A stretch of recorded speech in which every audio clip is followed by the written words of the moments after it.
is on the move. Raptors hover over a withered carcass. But there is scent of fresher meat in the wind.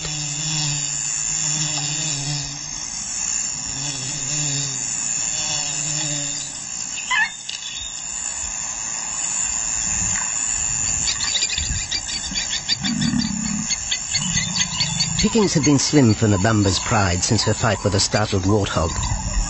The lioness is limping from the encounter. And even the pride's big male, Jabu, wonders when his next meal will come.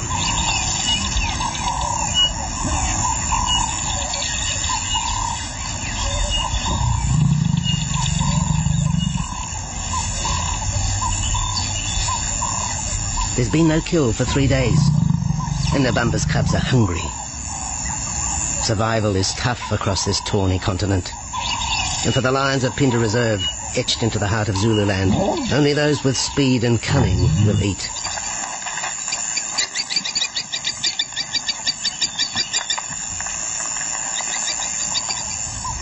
For this pride anyway, it's been a long time between meals.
Jabu had waited too long for his lioness to feed him.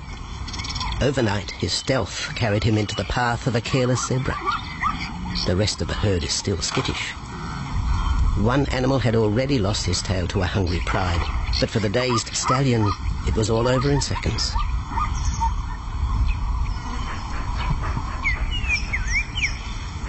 The big male watches his kill from a distance, exhausted by the chase, exhilarated by the sport.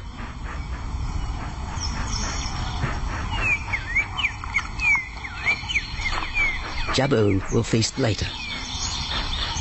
Tired from the hunt, he needs to rest.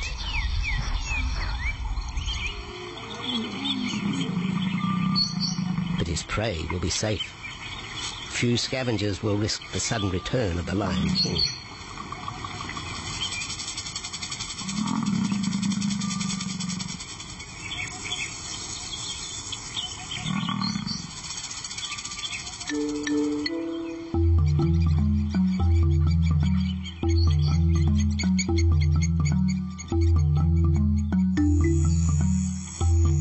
Zulu trackers follow the spoor of Nabamba's pride across Nziki Marsh. This vast tract of savanna is favoured by the lions in the dry air of winter, but it's a region also shared by Pinda's giraffe and white rhino population.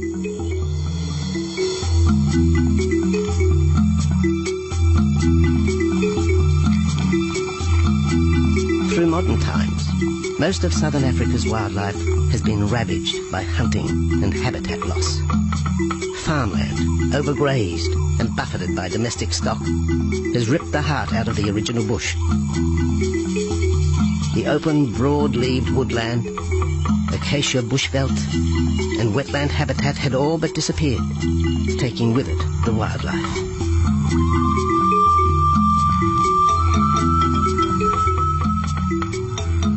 A few years ago, the Pinda project was born. 17,000 hectares of farmland bought up in KwaZulu-Natal along South Africa's eastern seaboard. What followed was the largest game restocking program ever seen on the subcontinent.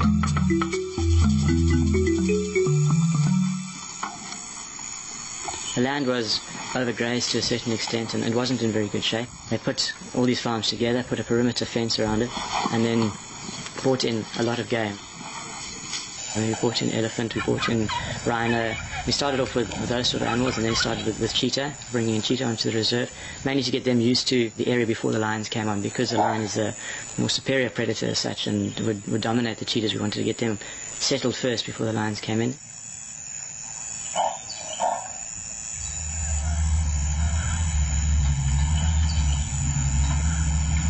Andrew Lewis is habitat manager at Pinda, one of those committed to the restoration of southern Africa's ecosystem.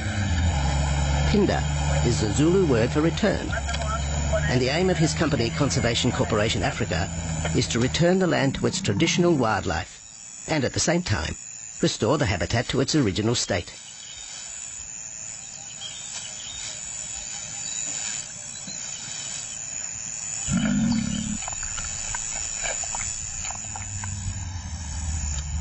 Pinda is cautiously open to top-level tourism, limited and luxurious. Dreams of extending the green frontier require funds, and the reserve's lion pride has already earned its keep.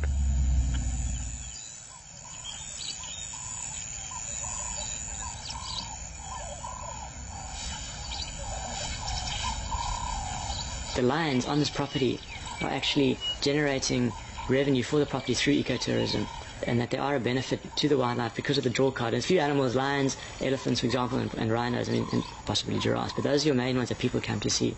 And we've been very fortunate to be able to have lions on the property, and I think those lions that we have given us amazing value for our guests, and by getting a guest in here, we're getting revenue into the area, and that's benefiting wildlife as a whole.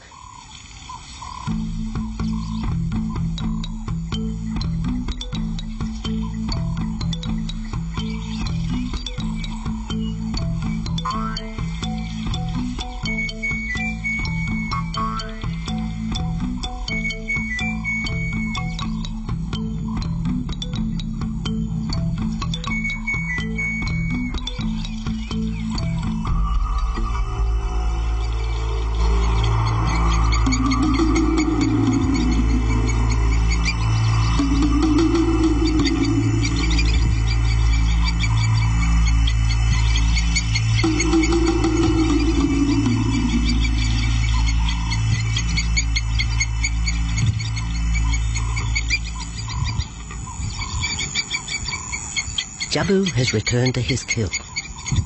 He licks the bloated carcass, but still there is no feeding. Lions will gloat over their prey, delaying the first bite until the meat ripens.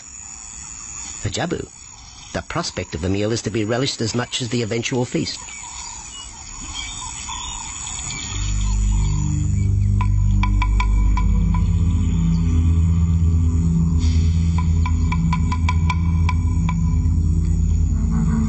Meanwhile, Nabambo's pride is on the prowl. The older cubs are 10 months now, weaned, but still dependent upon Nabambo for food.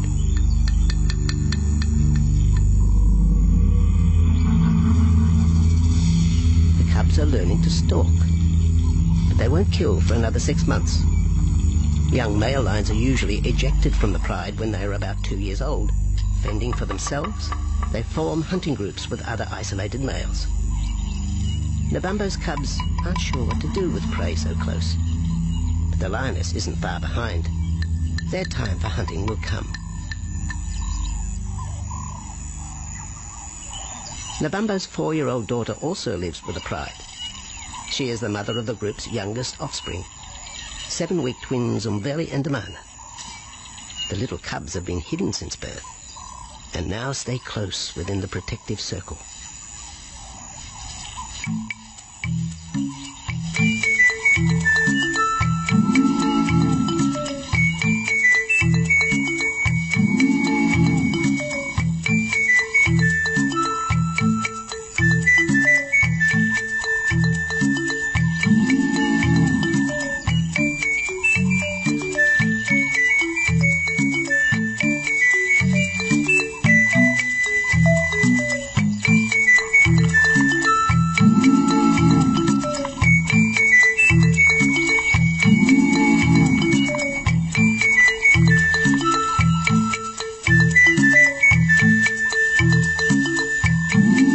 Jabu has little time for his small cub. When he is older, the Mana will hunt with his father, but for the moment, the big male has nothing to do with his young son. Dejected, the cub finds solace among his siblings.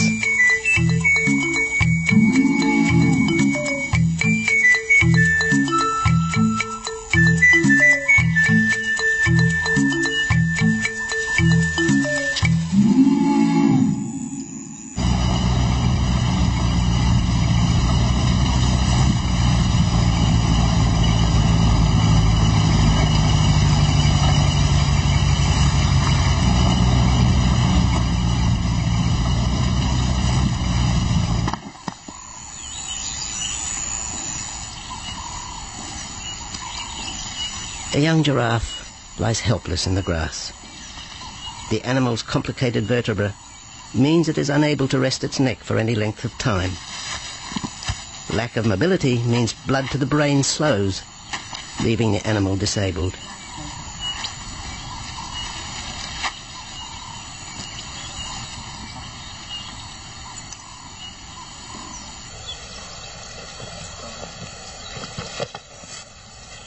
Efforts to lift the head fail, and rather than leave the giraffe vulnerable to predators, the young bull is shot by rangers.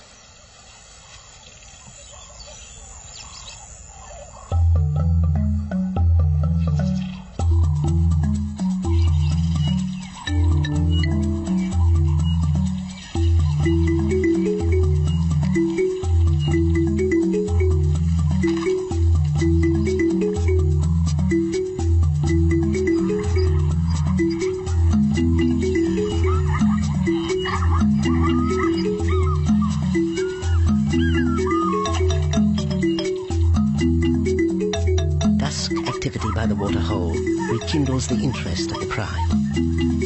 Nabambo is typical of most big cats. They conserve energy 20 hours a day, waking only to groom and hunt.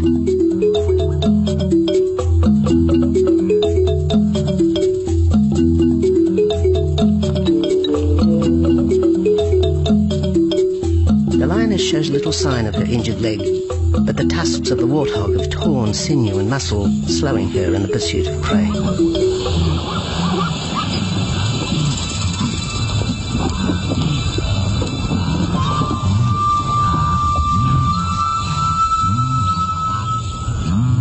Once again, Nabambo in her pride will go hungry. But the big lioness senses another kill nearby. A young giraffe slain by humans will provide meat for her cubs. Leaving the pride, Nabambo follows the scent.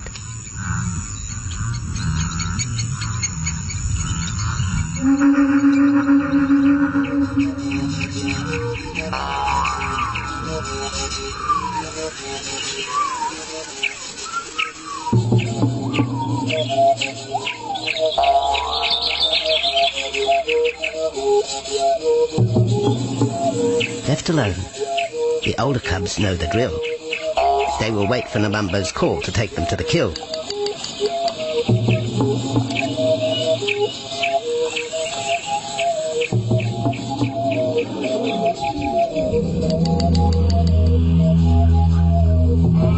The day moves into shadow. The cubs are restless and a little afraid. Adult lions have few enemies, but cubs, even those 10 months old, are at the mercy of leopard and other predators.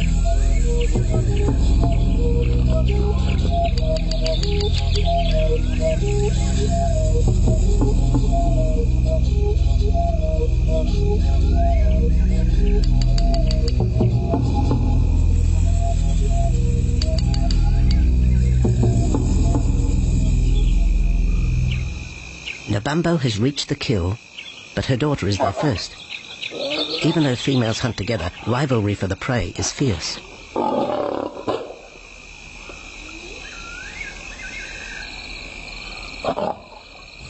The big lioness begins the trek back for her cubs, but the youngsters have heard her call and they meet halfway.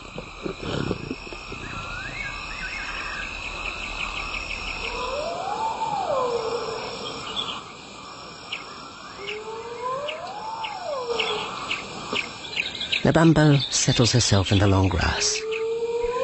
The cubs are unfamiliar with her behaviour.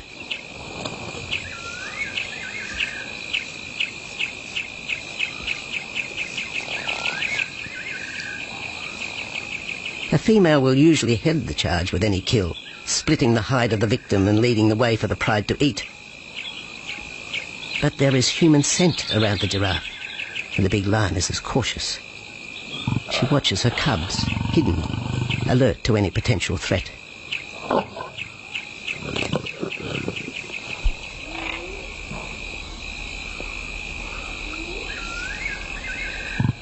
The cubs are curious, confused by this new smell.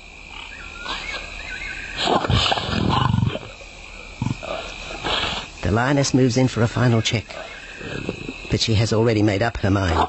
The carcass is tainted. There are foreign traces, a dangerous ambience. Instinct tells her this is not food fit for her cubs. Disappointed, the bumbo moves away, the scent of another night stalk already in the wind.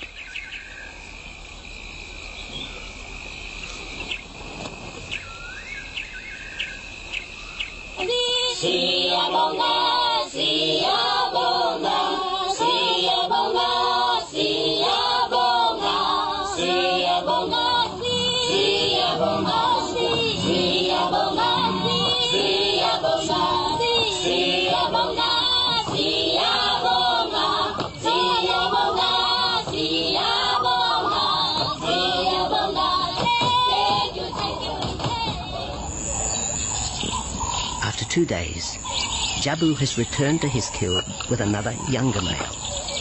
3-year-old Tembi is a son from a previous liaison with Nabumbo, and the two paired up after Tembi was ousted from the pride.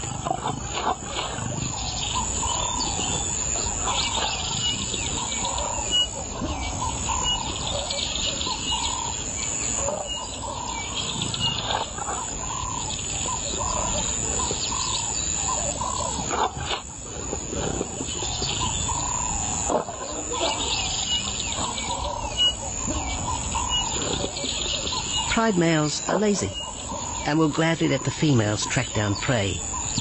But the theory that males won't hunt is a fallacy.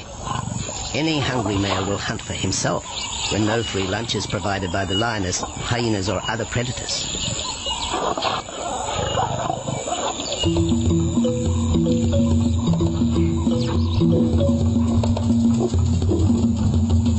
Smaller creatures scatter in the vicinity of the two lions. There will be no hunting for a while. Bloated after the zebra kill, both males will sleep for the next day, oblivious of their surroundings.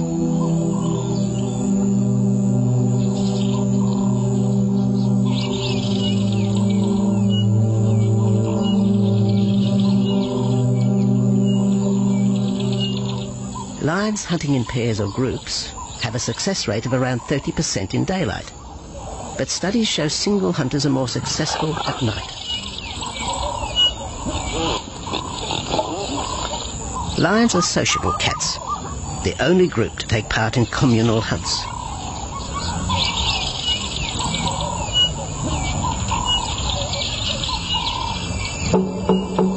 Ambush is an important part of the lion's strategy. Often one pride female will round up the prey from the front, driving it towards a second lioness.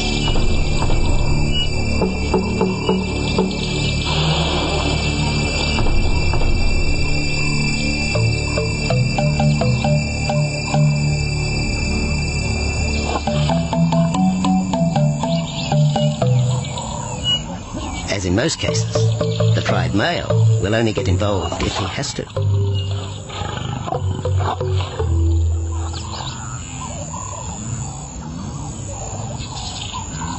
Accidents involving humans are rare in southern Africa's game reserves. Our primal fear of being eaten has been well documented, but in fact, lions seldom attack if they're not provoked. At Phinda, great care is taken to limit the number of people viewing game. Emphasis is placed on causing the animal as little stress as possible.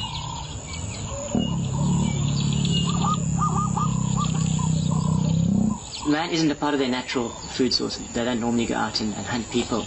I think your lions are opportunists though, and I certainly think that if your lion is very hungry, under stress, I don't think they'll necessarily go out to hunt you down, but if you interfere with them, they'll certainly kill you. And there's a good chance they might eat you at the same time.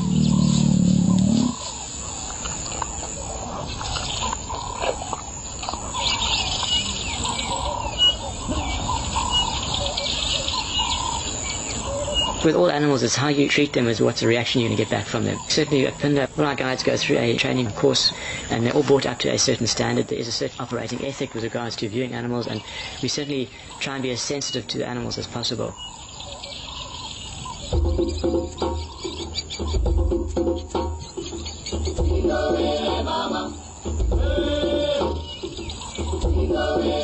Cradled within the arms of the Ubomba Mountains in the Indian Ocean, Pinda covers one of the most diverse regions of Africa. Here are found 7 different ecosystems, from palm savanna and bushveld to rare sand forest and dense thorn bush, all restored from the pastoral belt which had swept down the east coast.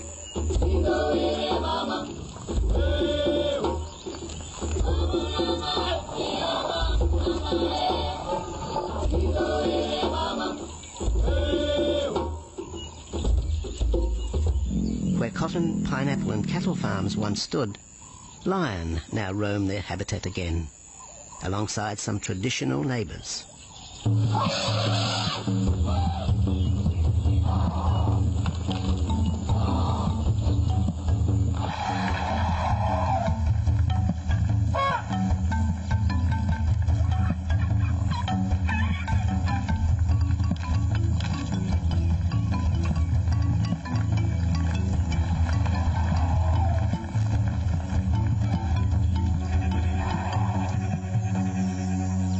Pinda sees its responsibility to the region extending beyond restoration of habitat and wildlife. It provides schools and a clinic for the local Zulu community, as well as employment.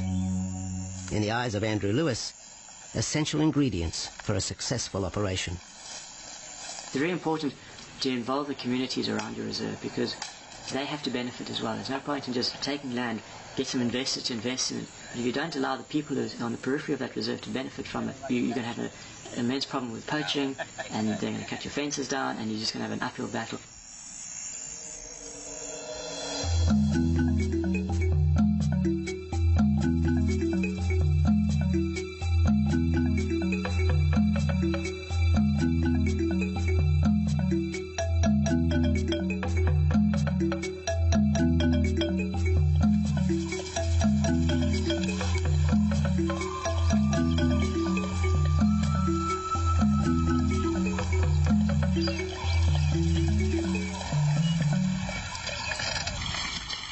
In 1992, the Pinda lions were among the first of the big 5 animals to be relocated to the reserve.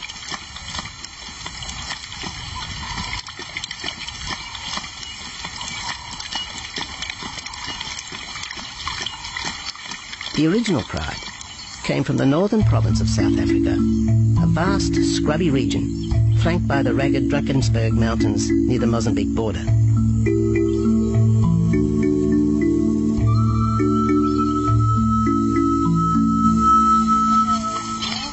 Peter Rogers helped round up Pinda's first pride, handling the lion's capture and subsequent move south.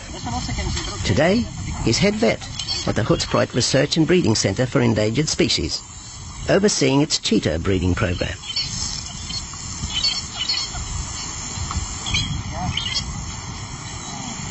But it's the discovery of what's believed to be a long-extinct strain of lion that has put Peter's centre on the map. We were involved in the rescue of these circus animals that came down through Africa and were abandoned in Maputo. We were just founded by an animal welfare group called Animal Defenders based in London, and they said, could we just keep these animals temporary? First they mentioned tigers, and then they came back and said, well, there's 6 lions as well. So we said, yeah, we could hold them temporarily just until they found permanent homes for them, but basically get them out of the predicament that they were and the shocking conditions that they were in Maputo and Mozambique.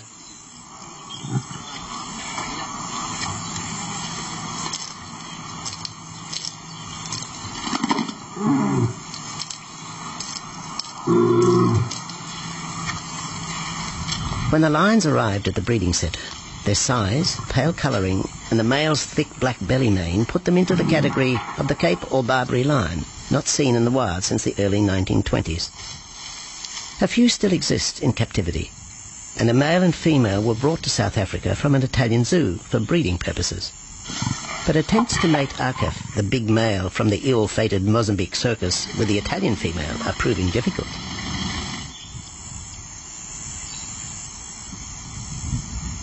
Akef is overprotective, even preventing the lioness from eating when the meat truck arrives.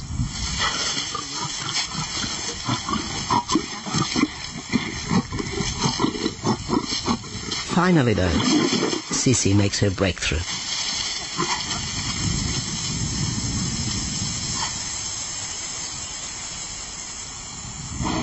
We'll see you up in the front there, Mark. You're going to go to that sort of middle central area. Where are you going to go? In the next enclosure, Arturo, the Italian Barbary male, is about to be sedated. His attention to his sister Cece through the fence is hampering mating efforts, and Peter Rogers is keen to move the big male. He shoots the dart into Arturo's rump. Arturo has been sterilized, but while his breeding days are finished, he'll live out his days at the centre.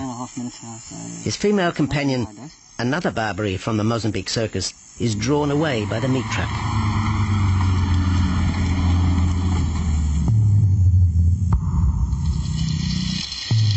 It's 20 minutes before the anaesthetic takes effect.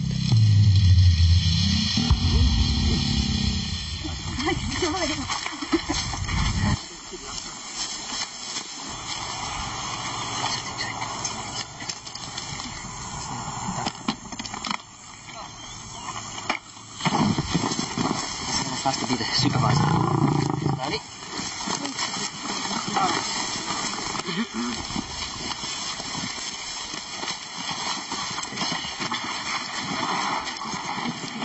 You need all your help at the bottom just to put him back into the cage, okay? One, two, yeah.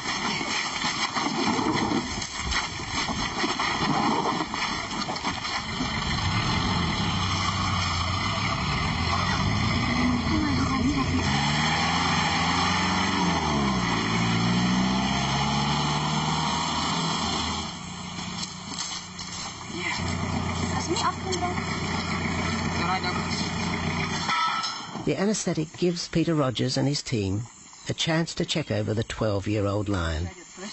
He'll spend a few weeks in this cage before being returned to his enclosure for observation. I still want to inject him and everything, Mark.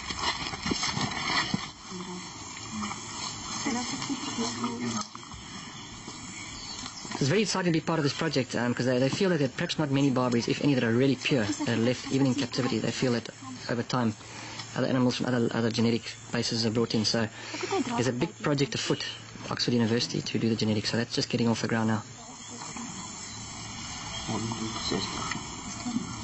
Okay. We just put under the skin on the neck, if we can find the skin under this big beard of his. Normally lions wouldn't have this many ticks, but being from Italy, the European lion, he doesn't have that innate or inherent resistance to ticks. It does come with time. Like a bit of a bit like this. What we can do is put him in there and roll him over inside there. Immediate term now is to get these ones to breed, and we'll take it day by day from there and see how it goes. But the prime object initially was just to get these animals back into good health, and it's developed into something a lot bigger.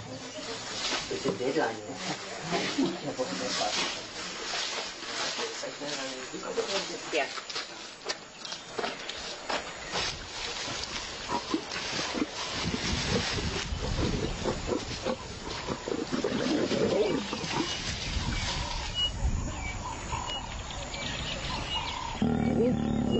While the breeding centre's lions are healthy, it's not the case a few kilometres away in the Kruger National Park, where TB has ravaged half the population.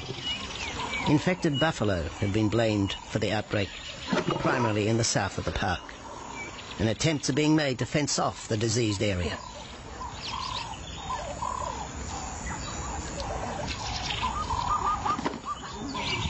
And the lions are preying on infected buffalo. Because it's an exotic disease, not an indigenous disease, the lions are totally naive and they've got no resistance to it. So it's a big problem. It's a very difficult decision to make as to what to do. It's a very topical and heated subject at the moment.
Back in Phinda, the night stalk has begun.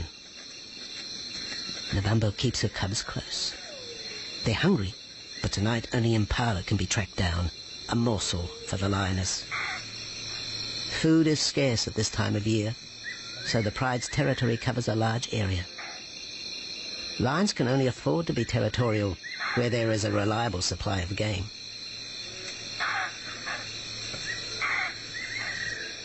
Jabu wants to mate. He's been with his pride for nearly a year now. But Nabambo would prefer a larger group of males around her.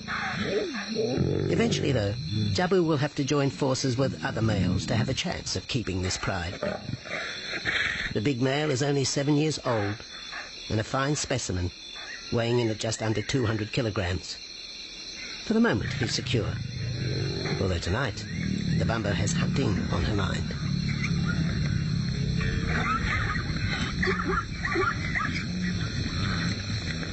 The cubs follow in the lioness's wake.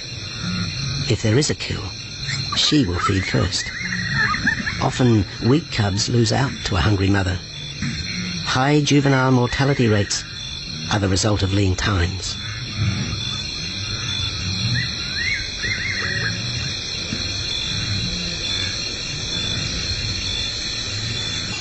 Jabu has had enough. He's been walking for hours. Sleep is more important. And the zebra he ate 2 days ago will suffice for another night.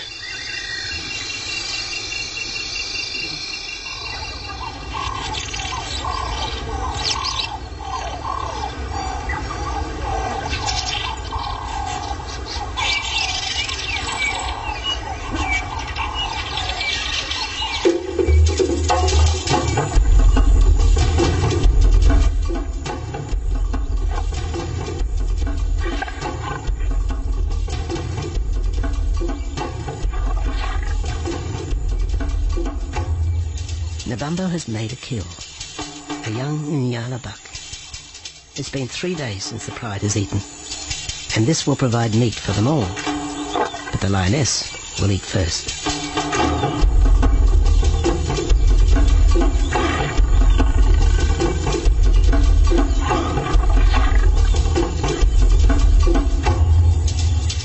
The cubs know the routine. They will get their turn.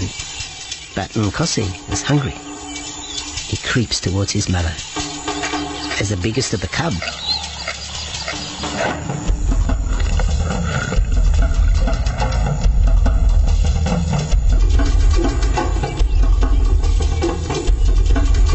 Nkosi watches. A lioness can eat more than 20 kilograms in a single sitting. This could be a long wait for the little cub. Nkosi approaches the kill cautiously. Sometimes the lioness will turn on her cubs, but today Nebambo is pleased with her efforts.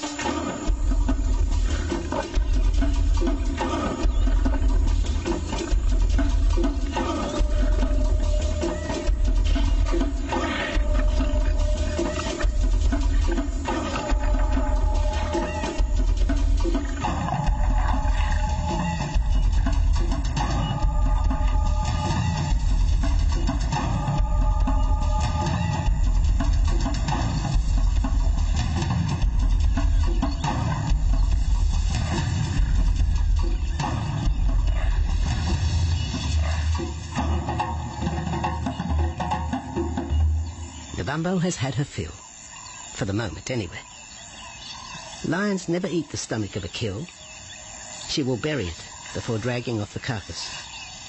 This way, hyenas and other predators are thrown off the scent.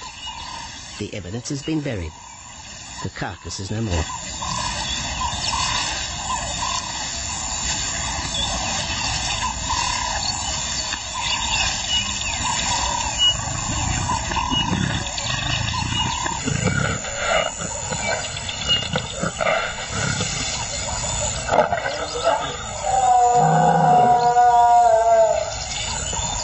Nebambo's daughter hears the call.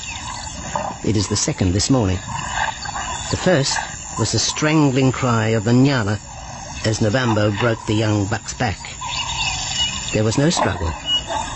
The big lioness is a seasoned hunter.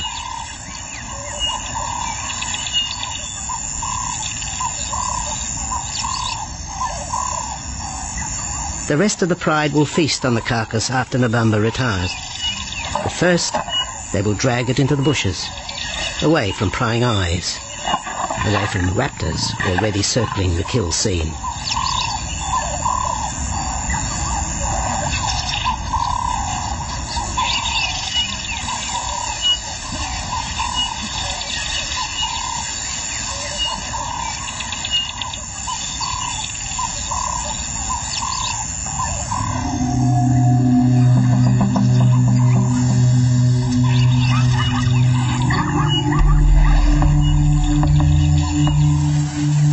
Has created a nervous edge. Even the hippo, its bad temper legendary, is flustered, anxious to protect its waterhole. The wildebeest are a favourite prey for lions. Naturally, they feel vulnerable. But for the pride, there is no agitation. Gorged, they will sleep for the next day. Even Mveli and Damana, the 7-week twins, have tasted blood for the first time. But it will be many months before they take part in a hunt. For the moment, they just want to play with Nkosi.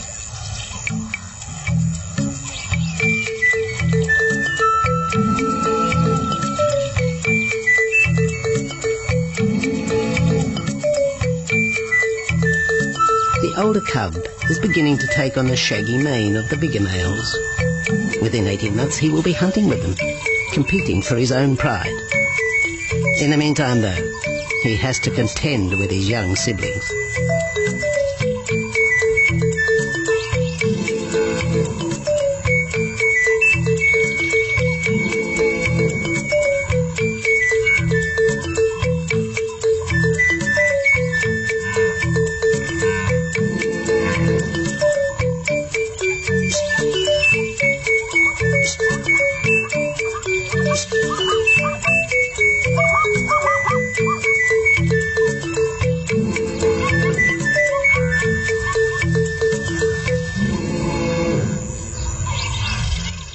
Jabu rejoins the pride. He has missed out on the kill, but he didn't share his zebra with the rest of the pride the previous day.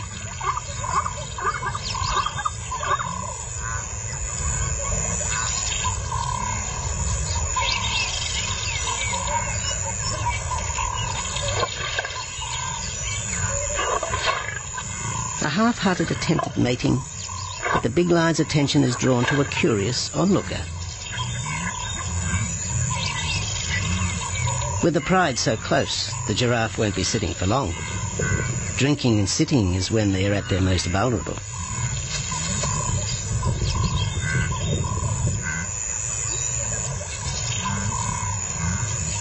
Jabu keeps an eye on his group. Pride takeovers by other males are common, and savage fights can occur between the pride male and the intruder. If a takeover is successful, the new male will usually kill all the suckling young of his former rival. When a nursing mother loses her cubs, she comes into heat within a few weeks. The normal interval between cubs is about 2 years, with a gestation time of 3 to 4 months.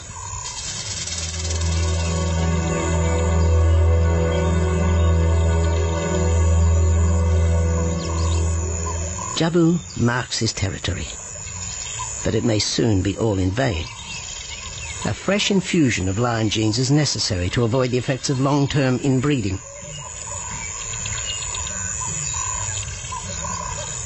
It's likely Jabu and his son Tembi will be swapped for males from another game reserve.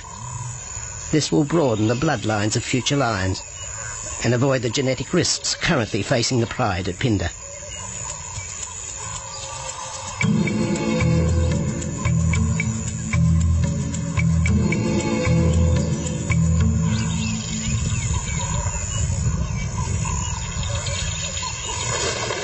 Vultures have found the dead buck, but there is little left of the carcass. November and her pride have eaten. The big lioness tries to dislodge Inyala fur from her teeth.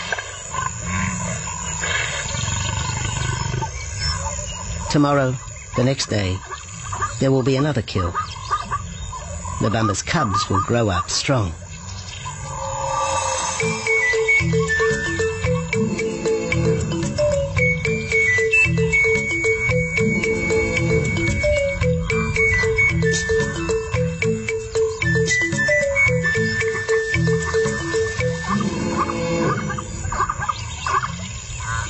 The lion is the greatest of all predators, the essence of all that is Africa.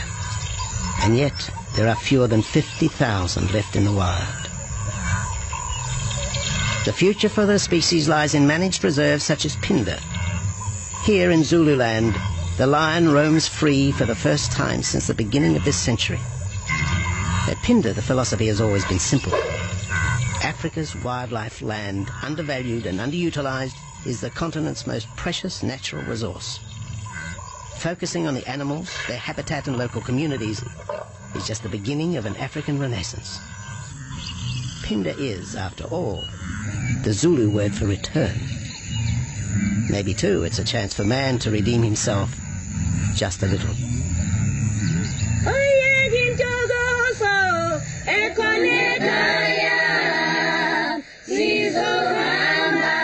Don't